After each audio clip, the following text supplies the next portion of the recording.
은혜 받으실 하나님의 말씀을 보시겠습니다. 신약성경 요한계시록 6장 3절로 6절의 말씀입니다. 둘째인을 떼실 때에 내가 들으니 둘째 생물이 말하되 오라 하더니 이에 붉은 다른 말이 나오더라. 그 탄자가 허락을 받아 땅에서 화평을 제하여 버리며 서로 죽이게 하고 또 큰 칼을 받았더라. 셋째인을 떼실 때에 내가 들으니 셋째 생물이 말하되 오라 하기로 내가 보니 검은 말이 나오는데 그 탄자가 손에 저울을 가졌더라. 내가 내 생물 사이로서 나는 듯하는 음성을 들으니 가로되 한 데나리온의 밀 한 되요 한 데나리온의 보리 석 되로다. 또 감람류와 포도주는 해치 말라 하더라. 아멘. 오늘은 계시록 강의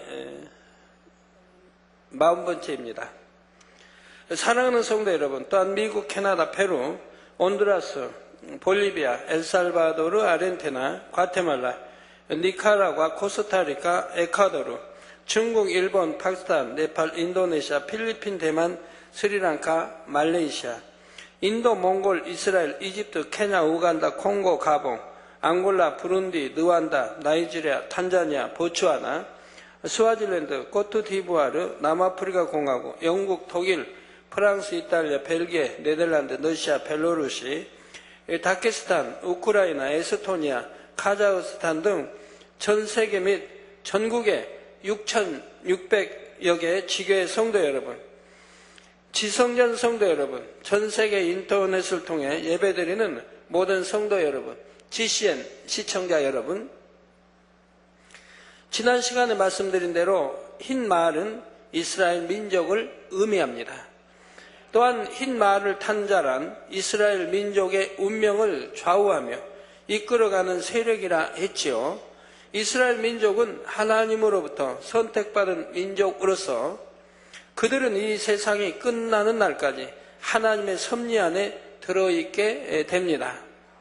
하나님께서는 성경 곳곳에 이스라엘 민족을 향한 섭리에 대해 기록해 놓도록 역사하셨지요. 그리고 그 말씀하신 바 그대로 이스라엘 민족의 역사는 진행되고 있습니다.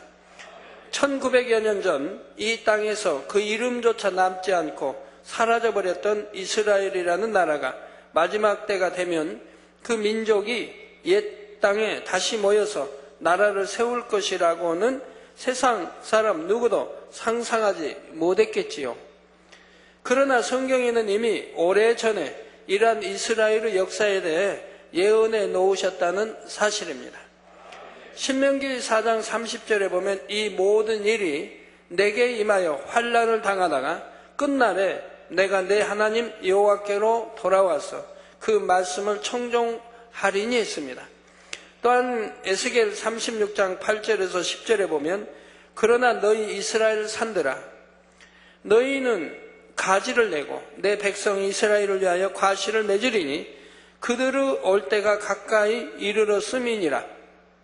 내가 돌이켜 너희와 함께하리니 사람이 너희를 갈고 심을 것이며 내가 또 사람을 너희 위에 많게 하리니 이들은 이스라엘 온 족속이라. 그들로 성읍들에 거하게 하며 빈 땅에 건축하게 하리라 하셨지요. 이스라엘 민족이 황폐해진 예전의 이스라엘 땅으로 다시 돌아와 거하게 될 것을 말씀하신 것입니다.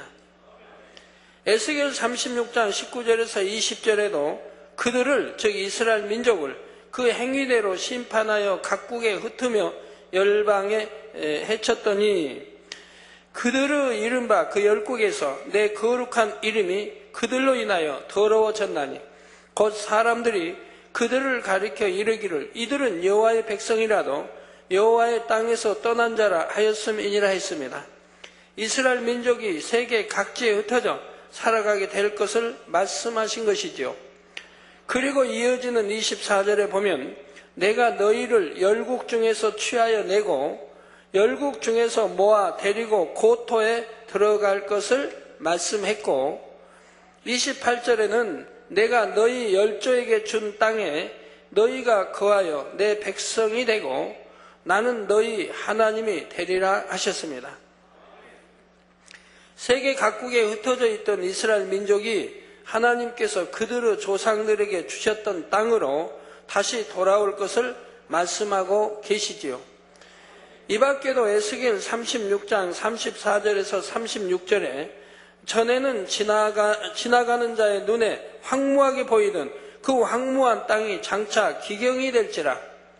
사람이 이르기를 이 땅이 황무하더니 이제는 에덴 동산같이 되었고 황량하고 적막하고 무너진 성읍들의 성벽과 거민이 있다 하리니 너희 사면에 남은 이방 사람이 나 여호와가 무너진 곳을 건축하며 황무한 자리에 심은 줄 알리라. 나 여호와가 말하였으니 이루리라. 지금 하나님 여호와 하나님께서 한번 말씀하신 것은 반드시 그대로 이루어진다는 사실입니다. 이스라엘 민족이 자신들의 조상이 살던 옛 땅으로 돌아왔을 때 그곳은 황폐하고 마른 땅이었지요. 이스라엘 민족이 열국으로 흩어져 사는 동안 이스라엘 땅은 비가 잘 내리지 않는 데다가 더욱이 버려져 있었기 때문에 황무지와 사막이 되어버린 것입니다. 그나마 산악지대에 남아있던 나무와 풀들도 오랜 세월 동안 사람들이 마구 베어내고 다시 심지는 않았기 때문에 흙들은 비와 바람에 씻겨 내려가고 바위와 자갈들만 앙상하게 남은 땅이 되었지요. 중부 해안지대는 모래 언덕으로 이루어진 사막지대가 되어버렸고 남쪽 역시 게네브 사막지대를 이루고 있으며 1년에 비가 겨우 여러 차례 올 정도의 40도가 넘는 더위 때문에 사람이 살 수 없는 땅이 되어버렸습니다. 아무리 깊게 땅을 파도 물이 나오지 않는 땅이 된 것이지요. 이러했던 곳들이 이스라엘 민족에 의해 지금은 푸른 나무와 풀도 있고 각종 열매를 얻을 수 있는 땅으로 변화되었습니다. 갈릴리 호수로부터 펌프로 끌어올린 물을 송수관을 통해 이스라엘 땅 각지로 보내서 스프링쿨러로 뿌려주기 때문이지요. 그래서 오히려 사막지대와 같은 광야지대 이런 예루살렘 남쪽으로 해서 서남쪽으로 그런 황량한 땅이 지금은 채소를 심어서 오히려 유럽에 수출하는 나라가 또 되었고요. 그렇게 해서 황폐하던 땅이 오렌지 밭이 되고 농사를 지을 수 있는 기름진 땅이 되었으며 아름다운 나무들이 자라는 땅이 되었습니다. 저는 전에 성지순례를 여러 번 가봤기 때문에 갈릴리로 해서 또 서쪽 지중해로 해서 이렇게 쭉 가는 길들의 좌우에 무성한 나무들이 있어서 그건 옛날부터 있었던 것으로 알았어요. 그런데 이번에 1차 선교를 가서야 그때 알았습니다. 거기 목사님들이 설명을 하는 거예요. 예전에 이런 나무들이 없었는데 전부 독립되고 나서 전부 나무들을 심었다는 거예요. 나무를 갖다가 심고 물을 주고 그래가지고 오늘은 그렇게 숲처럼 다 만들어 놨다 이 말입니다. 저는 그 소리 듣고 깜짝 놀랐어요. 옛날에 가이드는 그런 설명 한 번도 해준 적이 없는데 원래부터 그쪽은 비옥한 나무들이 이렇게 있었는 줄로 알았는데 없었던 땅에 그렇게 나무들을 갖다가 다 심었다는 겁니다.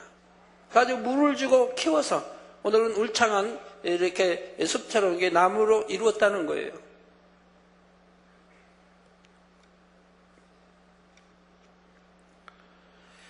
나 여호와가 말하였으니 이루리라는 말씀대로 하나님께서 하신 말씀은 이처럼 반드시 이루어진다는 사실입니다. 전에도 말씀드렸지만 우리 이제 고구려가 망한 지가 뭐 얼마 됐습니까? 많이 되지 않았죠. 연대로 따지면은 고구려 또 횟수가 있고 고구려가 이제 처음 태어난 만들어진 그때는 BC 불과 뭐 백제 뭐 고구려다 해봐야 신라 해봐야 BC 18년 전 아니면 30 뭐 몇 년 전 다 이때 생겼다 이 말입니다.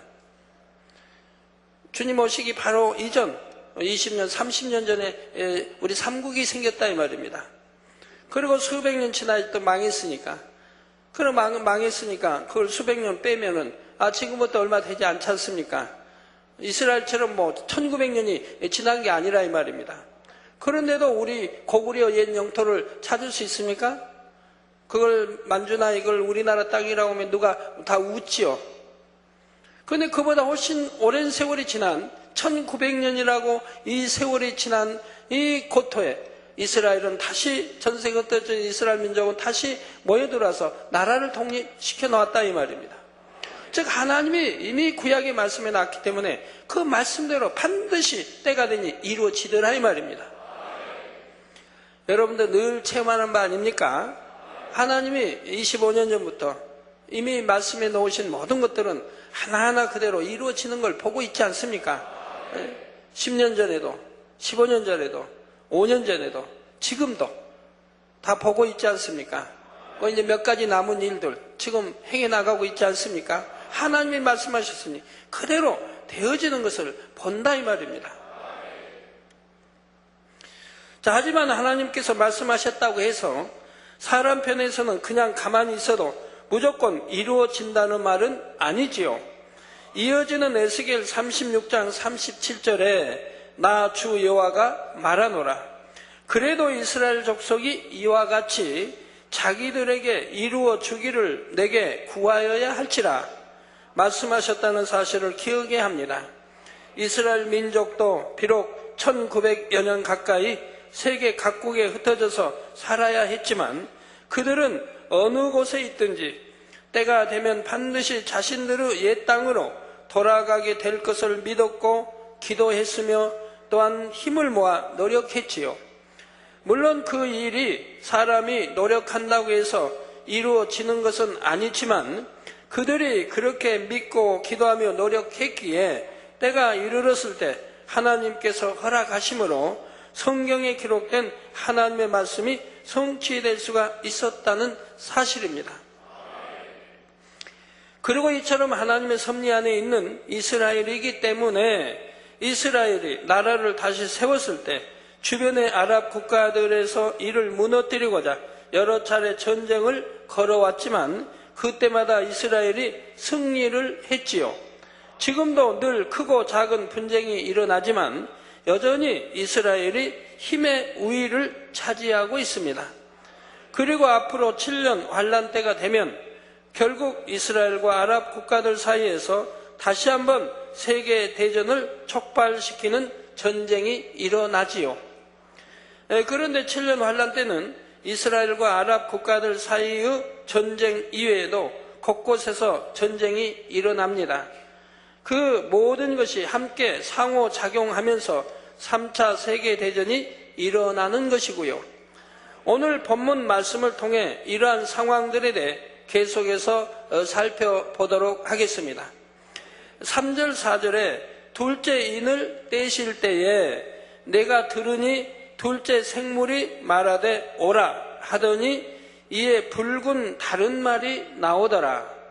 그 탄자가 허락을 받아 땅에서 화평을 제하여 버리며 서로 죽이게 하고 또 큰 칼을 받았더라 했습니다. 주님께서 둘째 인을 떼시자 이번에는 붉은 말이 나왔지요. 붉다는 것은 피 흘림을 의미하는 것으로서 붉은 말이 나왔다는 것은 피를 많이 흘리게 될 것을 의미합니다. 붉은 말을 탄자가 허락을 받아 화평을 제하여 버리며 서로 죽이게 한다 말씀한 대로 붉은 말과 그것을 탄자에 의해 피 흘림의 전쟁이 일어나게 될 것을 의미하는 것이지요. 그렇다면 붉은 말은 구체적으로 누구를 지칭하는 것일까요? 붉은 말은 바로 러시아를 의미합니다.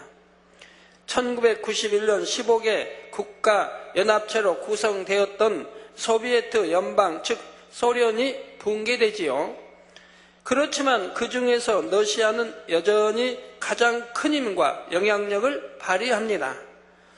소련 붕괴 이후 러시아가 쇠퇴의 길로 접어드는 것 같았지만 제가 이미 전부터 예언한 대로 러시아는 다시 그 힘이 커지고 있지요.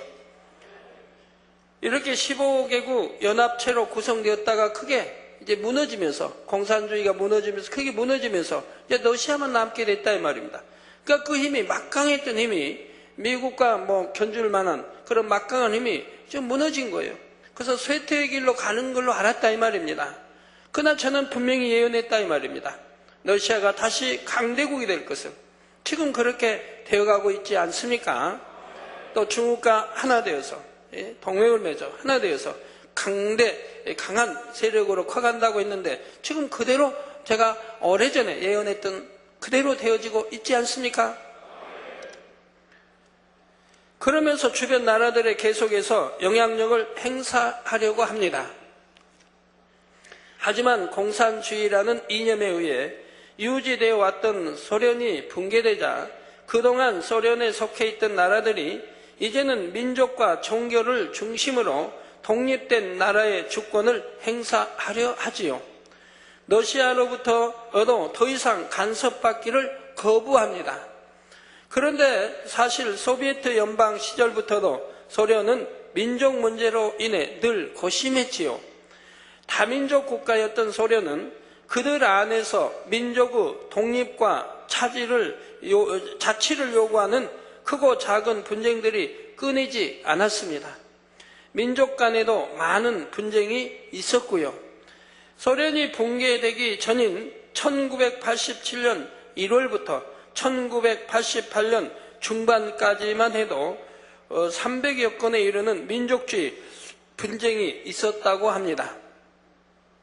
수십만 명이 모인 대규모 집회에서 많은 사상자를 내는 지역 간 유혈 분쟁도 곳곳에서 일어났지요.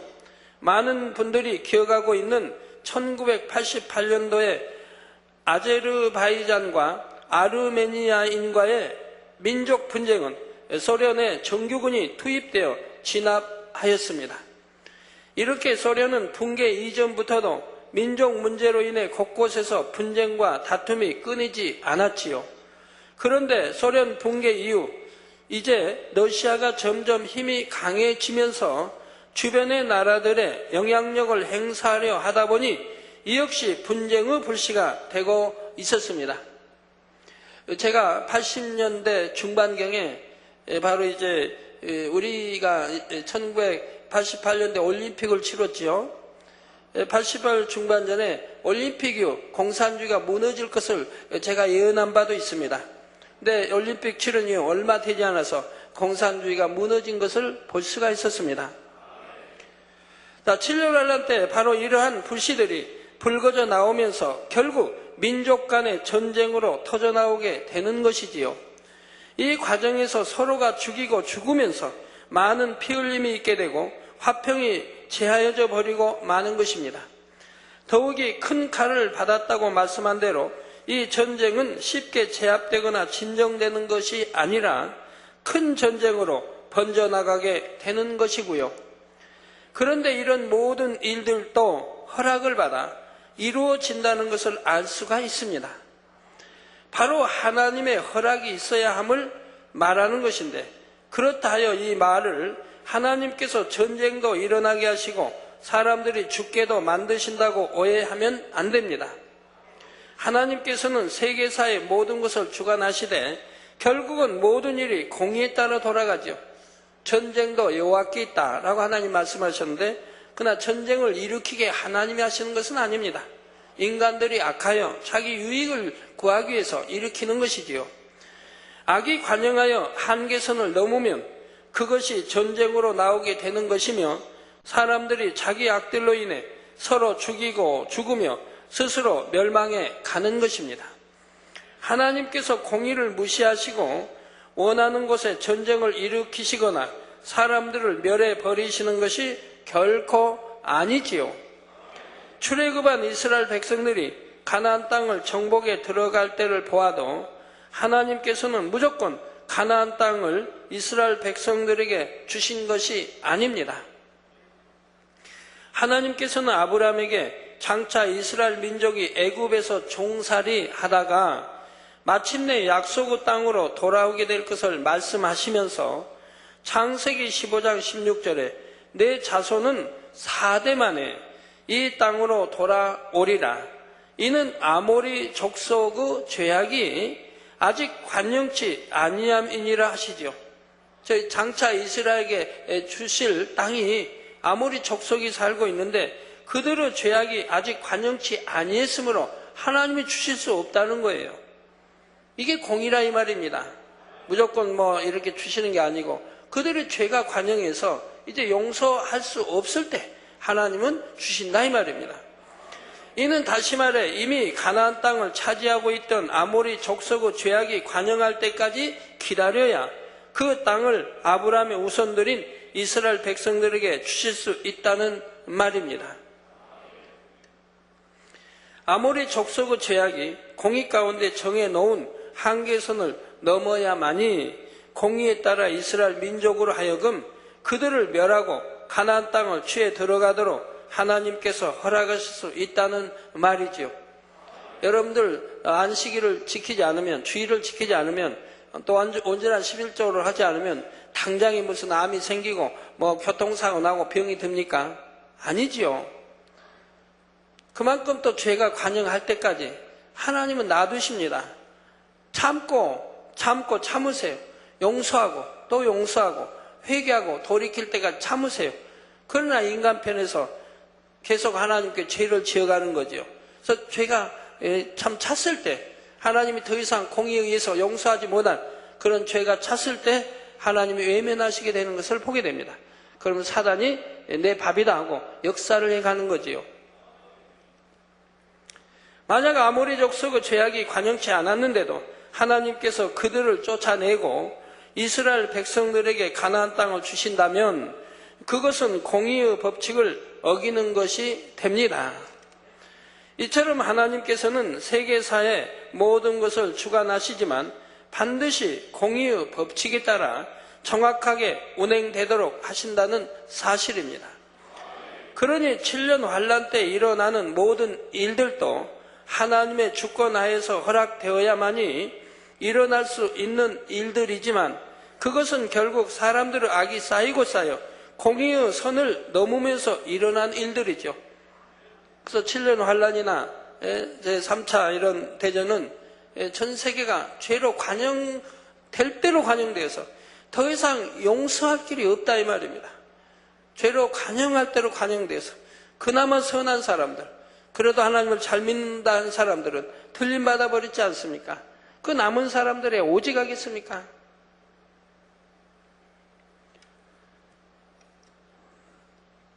심은 대로 거두는 영계의 법칙을 따라 사람들이 악으로 심어 놓은 것들이 7년 환란 때가 되면 곳곳에서 터져 나오게 되고 이 땅의 자연 환경 역시 한계선을 넘으므로 전쟁과 자연으로부터 재앙 등 엄청난 환란들이 발생하게 된다는 사실입니다. 다시 본문으로 돌아가서 이처럼 러시아와 그 주변의 나라를 통해 민족 간의 전쟁들이 일어나게 되고 이와 더불어 러시아가 이스라엘과 중동 간의 전쟁에도 개입하면서 3차 세계대전의 양상으로 발전하는 것이지요.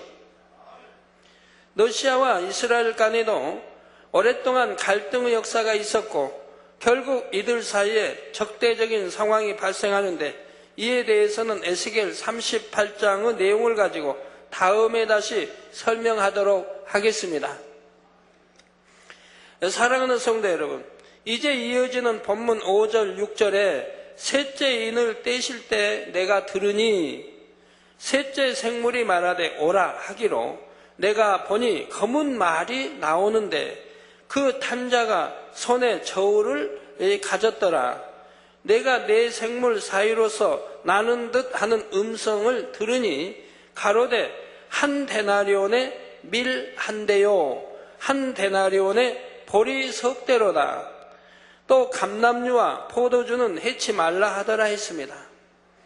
셋째 인을 떼시자 이번에는 검은 말이 나오고 그것을 탄 자가 손에 저울을 가졌다 했지요. 여기서 검은 말에는 두 가지 의미가 있습니다.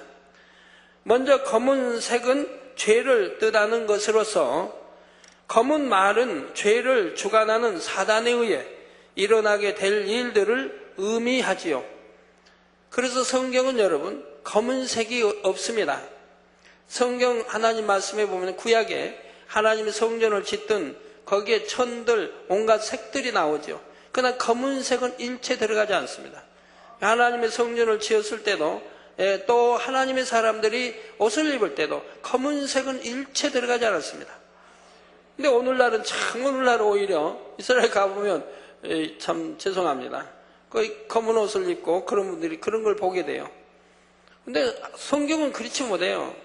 또 구약이나 제사장이든 누구든 검은 옷을 입은 적이 없어요. 또 성전이나 뭐 색깔이나 모든 것이 검은 천이 또 검은색이 들어간 적이 없어요. 왜? 검은 것은 죄를 뜻하기 때문에. 그래서 검은 말은 죄를 주관하는 사단에 일어나게 될 일들을 의미하지요.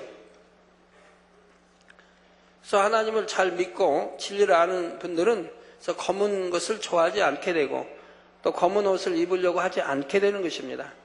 여러분 검은색까지 입고 있는 여러 많은 분들이 전 검은색이 아니고 권색을 입었어요. 권색. 검은색은 피해서 권색들을 입으셨어요. 저도 항상 입을 때 보면 어디 자리에 또 가면 권색을 입어야 할 때가 있으니까 검은색 대신 권색으로 입고 있어요. 검은 옷은 하나도 없습니다. 차도 그렇고요. 모든 것이 그렇습니다. 신발은 땅 이렇게 딛고 다니는 신발은 뭐 구두가 원래 검게 나오니까 뭐 할 수 없이 또 검은 거 신게 되는데 검은색 안 신다면 다른 거 신겠는데 이런 걸 진리를 안다고 하면 성경도 검은 표지를 하지 않는 건데 모르니까 검은색에 검은 글씨를 사용하고 있죠. 자, 그리고 이 검은 말에 탄 자란 죄악에 대해 정확하게 재서 측정하는 자로서 원수마귀 사단이라 말할 수도 있고 원수마귀 사단의 주관을 받아 도구로 쓰이는 사람이라 말할 수도 있습니다. 검은 말을 탄 자가 손에 저울을 들었다 말씀한 대로 원수마귀 사단은 어떤 사람에게 어떠한 죄악이 있고 그 죄악이 어느 선까지 이르렀는지를 측정하지요. 그래서 그 죄악이 한계선을 넘게 되면 그에 해당하는 갖가지 시험 환난과 문제들을 가져다 주므로 죄악에 대한 심판이 이루어지게 됩니다. 이것이 때로는 원수마귀 사단이 주관하는 사람을 통해서 이루어지기도 하죠.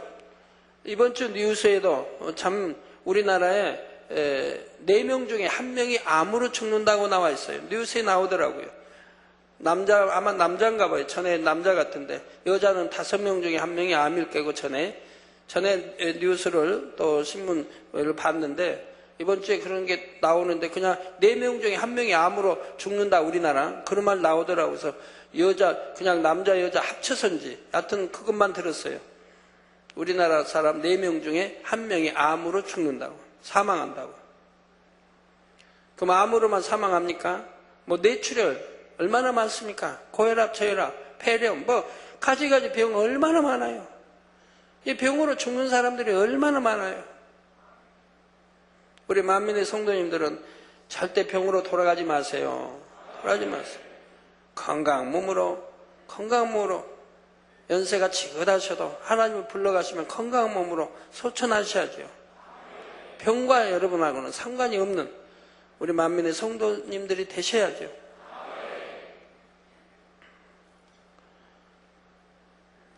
칠년 환란 때에도 바로 이러한 원수마귀 사단에 의해 이 땅에 남아있는 사람들의 죄악이 낱낱이 계수되고 측정됩니다. 그래서 그때도 그 죄악의 정도에 따라 각 사람에게 임하는 환란의 정도가 다르지요. 어떤 사람은 먼저 죽임을 당하기도 하고 어떤 사람은 나중에 죽임을 당하기도 합니다. 똑같은 환란을 겪는 상황에서도 어떤 사람은 더한 고통 가운데 있기도 하고 어떤 사람은 덜한 고통을 당하기도 하지요. 손에 저울을 든 자의 측정에 따라 공의에 맞게 죄악의 대가가 주어지는 것입니다. 다음으로 검은 말에는 거대한 폭풍과 태풍이 오게 될 것이라는 의미가 있습니다. 엄청난 태풍과 폭풍우가 몰려오게 되는데 하지만 그 정도가 정해놓은 선 이상을 넘지는 못합니다. 즉 저울의 측량에 따라 하나님께서 허락하시고 정해놓으신 한계 안에서만 태풍과 폭풍우가 일어날 것을 말씀하시는 것이지요. 자연재해는 계속해서 더 심하게 일어나겠지만 7년 환란에 들어섰을 때는 이미 거대한 태풍이나 폭풍으로 인한 재앙 등이 일어납니다. 물론 자연재해들은 지금도 시간이 갈수록 더 심해지고 있지만 7년 환란 때가 되면 이런 자연재해로 인한 재앙이 마침내 최고조에 이르게 되지요. 또한 사단의 주관에 따라 사람들은 각기 자기 악들로 인해 다툼과 분쟁과 전쟁을 일으키게 됩니다. 바로 이러한 모든 일들로 인해 결국 한 데나리온의 밀 한 대요, 한 데나리온의 보리 석 대로다 함과 같이 식량 부족 현상으로 인한 극심한 인플레이션 현상이 일어나지요. 그것이 어느 정도인가를 알려면 각각의 단위를 오늘날의 가치로 환산해야 합니다. 먼저 데나리온은 로마 시대의 화폐 단위로서 한 데나리온은 노동자의 하루 품삯에 해당하는 가치를 가집니다. 여러분 2000년 전과 지금과를 비교하기 때문에 그것이 정확하다고 할 수는 없습니다. 그러나 대충 말씀드리는 거예요. 여러분 이해하셔야죠. 또 나라마다 화폐 가치가 다른 것이고요. 따라서 한 데나리온을 오늘날의 화폐로 환산하면 대략 7만 원에서 10만 원 사이로 생각하면 되지요. 근데 오늘날 노동자의 하루 수입이 5만 원 또는 7만 원이라고 합니다. 저는 좀 높여서 지금 7만 원, 10만 원 잡았는데 5만 원에서 7만 원이라고 그래요. 그래서 제가 저번에 우리 이제 그런 계통 일하는 분 오셔서 제가 물어봤어요. 요즘 노동자의 일당이 얼마나 하니까 5만 원이라고 그래요. 5만 원이냐고. 내가 개척할 때 25년 전에도 노동자의 일당이 5만 원에서 7만 원이었는데 어떻게 25년이 지났는데도 통일하게 5만 원이냐고 제가 물었어요. 그랬더니 그 이유를 설명하시더라고요. 동일한 것은 해외에서 많은 싼 인력이 이렇게 들어오기 때문에 그분들이 그런 걸 감당하기 때문에 올라가질 않는다는 거예요. 노동자의 임금이. 해외에서 많은 해외 많은 나라에서 오지 않습니까? 노동 인력이. 그분들은 싸게 일하기 때문에. 그래서 안 오려고 그런다는. 그러나 이제 기술자는 다르죠. 좀 기술이 있는 분들은 하루 일당이 15만 원 또는 많이는 20만 원. 우리 성도인들 보면 30만 원도 받는 분이 있습니다.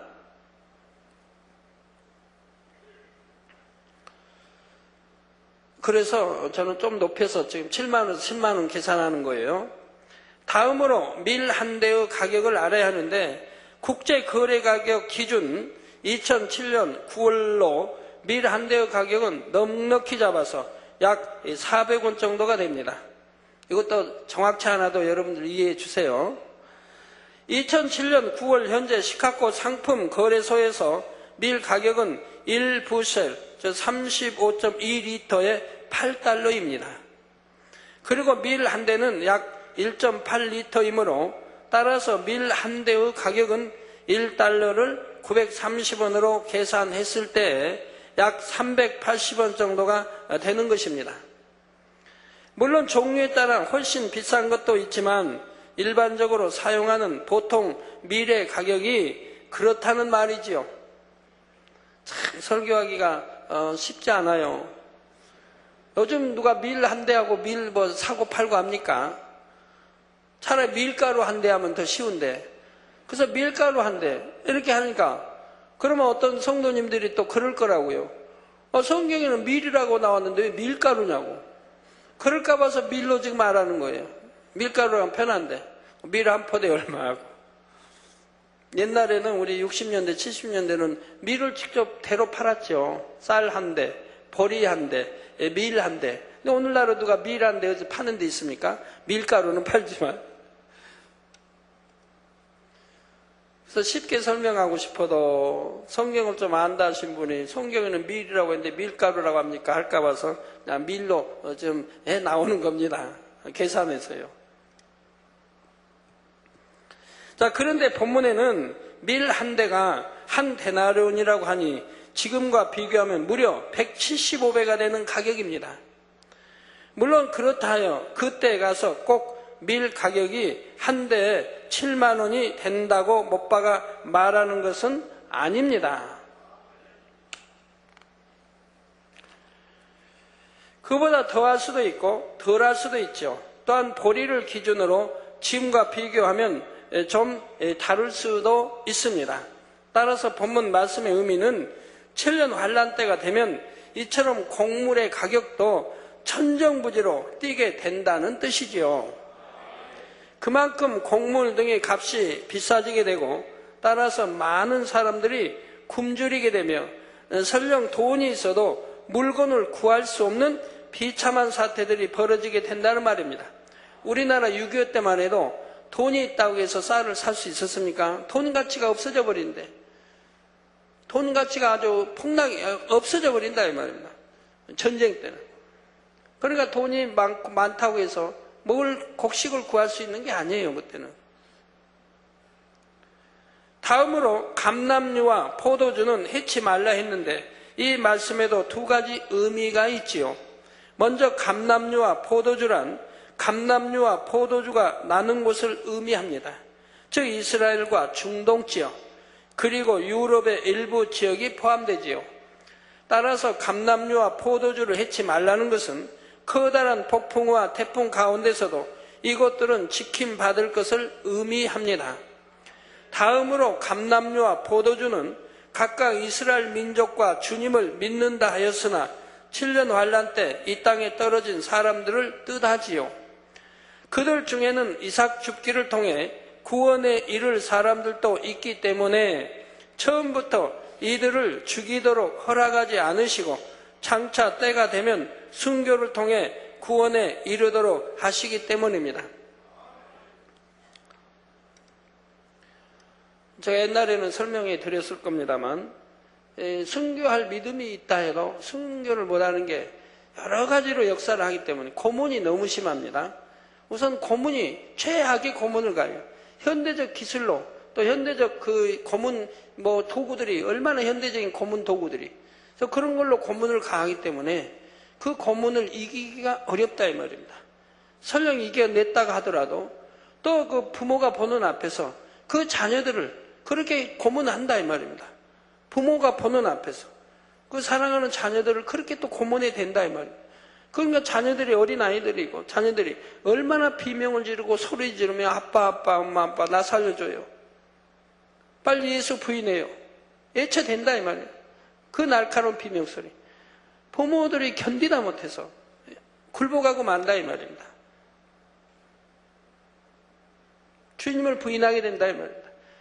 그래서 고문 방법이 수없이 있는데 이렇게 고문을 해야 되기 때문에 거기서 순교한다고 하는 것이 정말 어렵다 이 말입니다. 그러니까 7년 환란에 떨어지지 말아야지. 떨어진다고 하면 구원받기가 심히 순교해야 되는데 심히 어렵다는 것을 여러분들이 아셔야 돼요. 그래서 그때가 이르기까지는 아직 이들을 즉 이스라엘 민족과 주를 믿는다 했으나 이 땅에 떨어진 사람들을 해치 말라고 하시는 것이지요. 자, 물론 그렇다 하여 그들 모두가 한 사람도 빠짐없이 지킴 받는다는 의미가 아니라 큰 흐름 가운데 극심한 핍박이 있게 되고 그래서 본격적인 순교가 있기 전까지는 모든 상황을 감해 주시게 되는 것입니다. 이 감람류와 포도주에 대해서는 다음 시간에 계속 이어서 더 자세히 설명하도록 하겠습니다.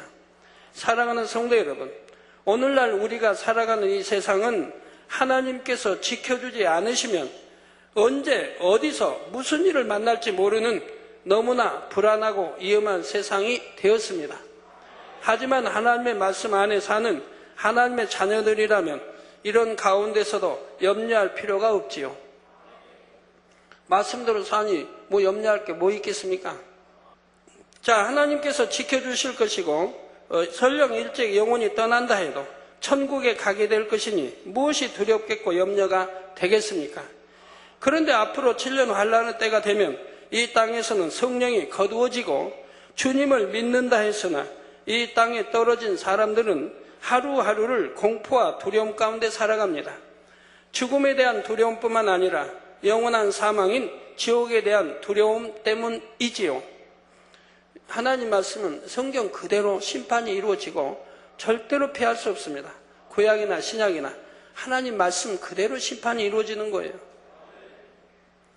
하지만 이것도 처음에나 그런 것이지 시간이 지나면 그들 중에도 많은 사람들이 점점 마음이 무디어지면서 세상 사람들과 똑같이 세상에 물들어가게 됩니다. 그래서 막상 순교의 상황이 왔을 때는 믿는다 했으나 이 땅에 떨어진 사람들 중에 극히 소수만이 이삭 줍기 구원에 이르지요. 그러니 무엇이 최선책이겠습니까? 예, 주님께서 우리를 데리러 공중에 강림하실 때 함께 들림바닥 올라가면 되는 것입니다. 앞으로 계속되는 계시록 강의를 통해 더욱 깨어 근신하는 신앙생활을 하셔서 7년 환난과는 상관없는 여러분이 되시기를 바랍니다. 그리고 모두가 공중에서 주님과 함께 꿈같은 7년 혼인잔치를 누릴 수 있기를 주님의 이름으로 축원합니다. 말씀 상고하시면서 통성으로 다 같이 기도하시겠습니다. 할렐루야. 주님 은혜와 사랑에 감사를 드립니다. 아버지, 오늘도 들은 말씀이 믿음이 되고 생명이 되게 축복해 주옵소서. 아버지 하나님, 믿음이 되고 생명이 되게 축복해 주시기 원합니다. 아버지, 이제 계시록을 통해서 앞으로 올 모든 재앙, 또 3차 전쟁, 또 7년 환난 등이 설명되어 나옵니다.